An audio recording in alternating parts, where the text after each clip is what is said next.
Girls School is a place where we ponder our kids with care and creativity. We provide students the room to explore their imaginations and enhance their education.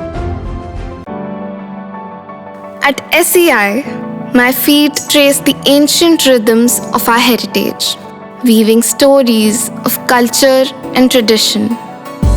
Each step is a celebration of our roots and a lesson in grace and perseverance. Singhania Educational Institute, cultivating knowledge. आनंद भदौरिया जी। धन्यवाद सभापति महोदय। मैं सदन में श्री शफी परम्बिल द्वारा 26 जुलाई 2024 को पेश किए गए इस महत्वपूर्ण प्रस्ताव पर चर्चा करने के लिए खड़ा हुआ हूं। ये प्रस्ताव देश में हवाई किराए के अनियंत्रित और अत्यधिक बढ़ते दामों पर रोक लगाने की मांग करता है। विशेषकर जो इस देश का आम आदमी है, जो प्रवासी मजदूर हैं, उनके हित में, जो प्रवासी मजदूर विदेश में रह करके अपने देश की अर्थव्यवस्था में योगदान कर रहा है, ये उनके किराए से जुड़ा हुआ प्रस्ताव है। सभापति जी, कहां तो तय था चरागां हर एक घर के लिए, कहां चिराग मयस्सर नहीं शहर के लिए।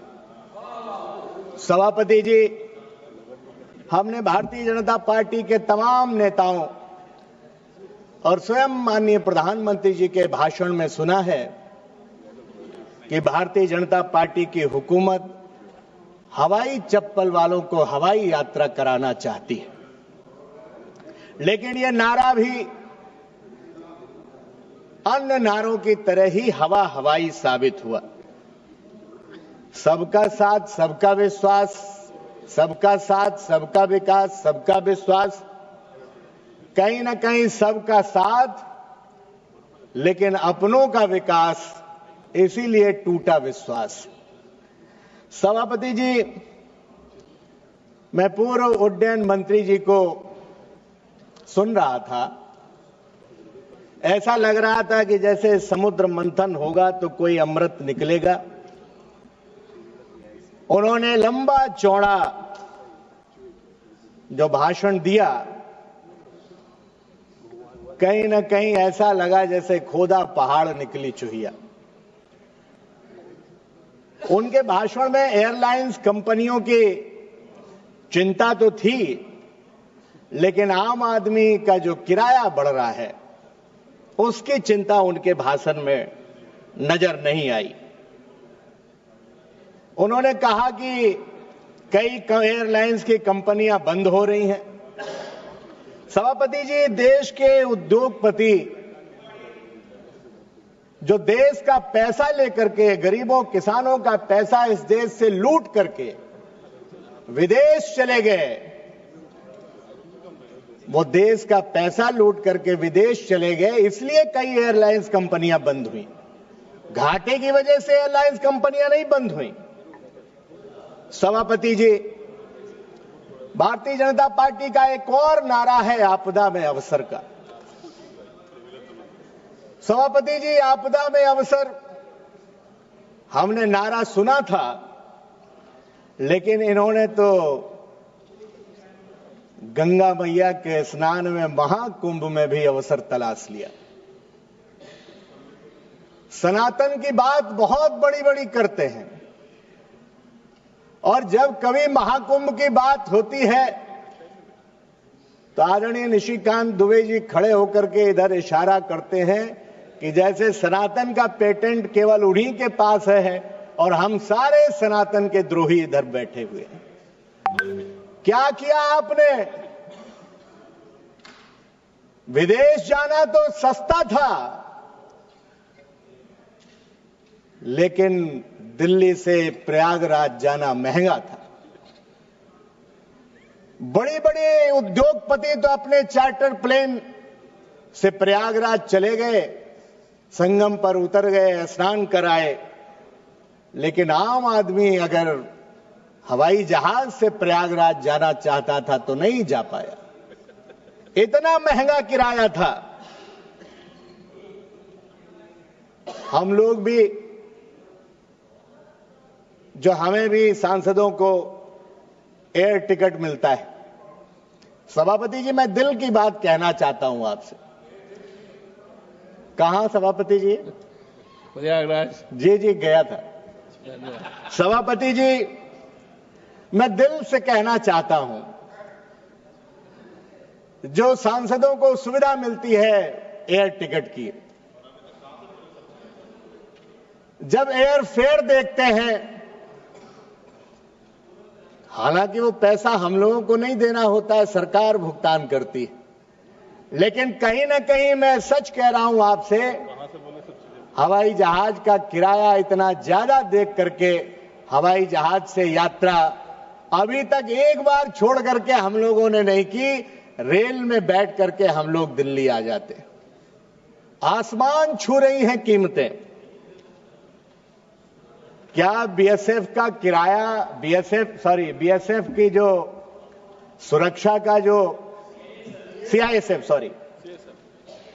केंद्रीय सुरक्षा बल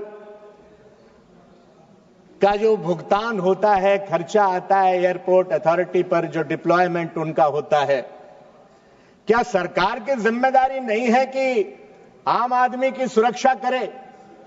अगर हमें अपनी सुरक्षा के लिए खुद पैसा भुगतान करना पड़ेगा तो फिर सरकार का क्या काम है? महामहिम सभापति जी, सरकार की क्या जिम्मेदारी है? सरकार को सीआईएसएफ का भुगतान नहीं करना चाहिए? इसलिए सभापति जी मैं कहना चाहता हूं, 1994 से पहले भारत में हवाई किराए पर सरकार का पूर्ण नियंत्रण था, जिससे सुनिश्चित होता था कि यात्रियों को उचित दर पर सेवाएं मिलें। लेकिन एयर कॉर्पोरेशन एक्ट के निरसन और एयरक्राफ्ट रूल्स 1937 के नियम 135(1) के तहत एयरलाइंस को किराए तय करने की स्वतंत्रता मिलने के बाद यह व्यवस्था पूरी तरह बाजार के हाथों में चली गई।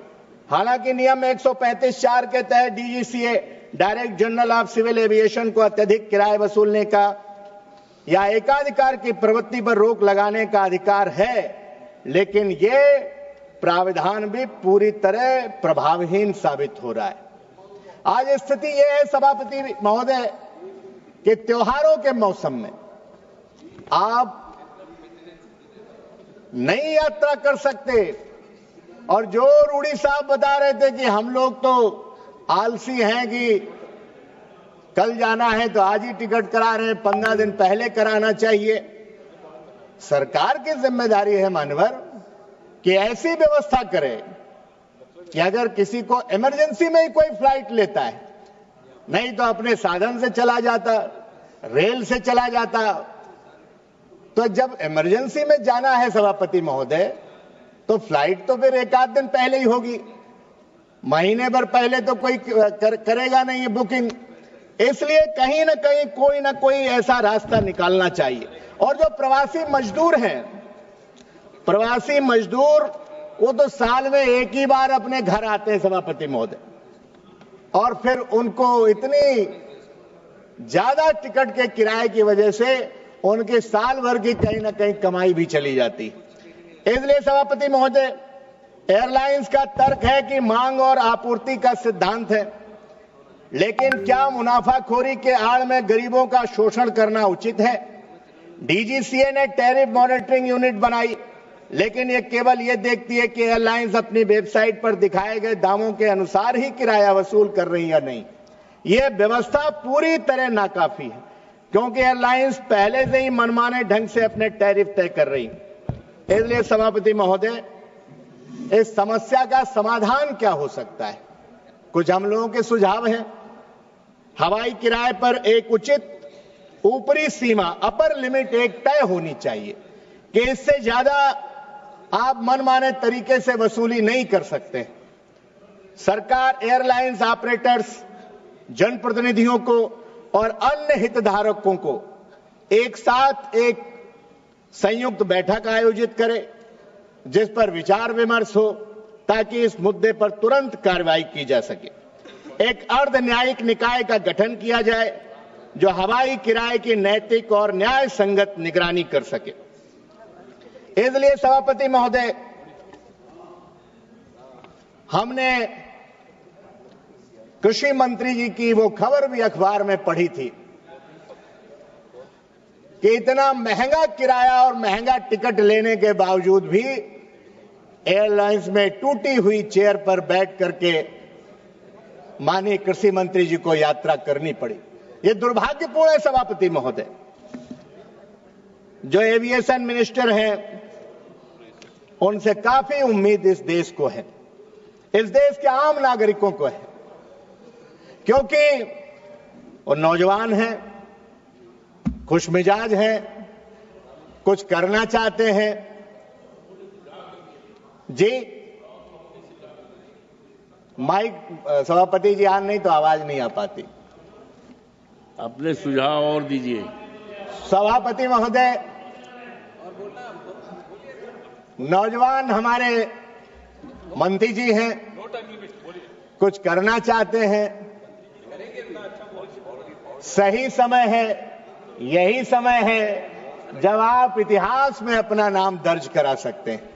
और मैं तो कहूंगा आपसे, कुछ लीजिए फैसला, कुछ रिसर्च करिए और आम आदमी को जो उम्मीद है और सरकार का जो नारा है कि हवाई चप्पल वाला हवाई यात्रा कर सके, उस नारे को साकार करने के लिए काम कीजिए और ऐसी व्यवस्था निकालिए कि आम आदमी औसत दर्जे के किराए में। सभापति महोदय, जब महंगाई बढ़ रही है, जब आम आदमी की आमदनी लगातार घट रही है, मैं समाप्त कर रहा हूं आपके घंटी बजाने से पहले, इसलिए सभापति महोदय आपने समय दिया और इस प्राइवेट मेंबर बिल पर, बहुत महत्वपूर्ण बिल पर चर्चा हुई, तमाम सदस्यों ने बात रखी। मैं सरकार से आग्रह करता हूं कि इस प्रस्ताव पर गंभीरता से विचार करे और एक ऐसी नीति बनाए जो एयरलाइंस के व्यावसायिक हितों और यात्रियों की सुविधा के बीच एक संतुलन बनाने का काम करे और आम आदमी को यात्रा करने में, हवाई यात्रा करने में आसानी हो सके, सुलभ हो सके। आपने समय दिया, आपका बहुत बहुत धन्यवाद। Shrimati Mahua ji. Sai Sanjivani hospital, station road, Sitapur. Sitapur का पहला मल्टी स्पेशलिटी हॉस्पिटल, जहां आपको जनरल फिजिशियन, हड्डी रोग, स्त्री रोग, जनरल सर्जरी, नाक कान गला और न्यूरो के डॉक्टर उपलब्ध हैं। साई संजीवनी में आयुष्मान कार्ड धारकों का मुफ्त इलाज और टीपीए कार्ड धारकों के लिए कैशलेस सुविधा उपलब्ध की गई है। हॉस्पिटल में आईसीयू, वेंटिलेटर, बाईपैप व डायलिसिस की सुविधा भी उपलब्ध है। Sai Sanjivani hospital, station road, Sitapur. आपका बहुत बहुत आभार। महज 28 दिनों में 1,20,00,000 दर्शकों की संख्या हुई पार। हर रोज 4.5 लाख लोग आई इंडिया को रहे देख। 2,10,000 घंटे किया जा रहा वॉच। 17,000 नए बने सब्सक्राइबर। प्रतिदिन नए कीर्तिमान गढ़ रहा खबर आपकी, नजर हमारी वाला आपका आई इंडिया। आई इंडिया को मिल रहे प्यार के लिए आपका तहे दिल से शुक्रिया।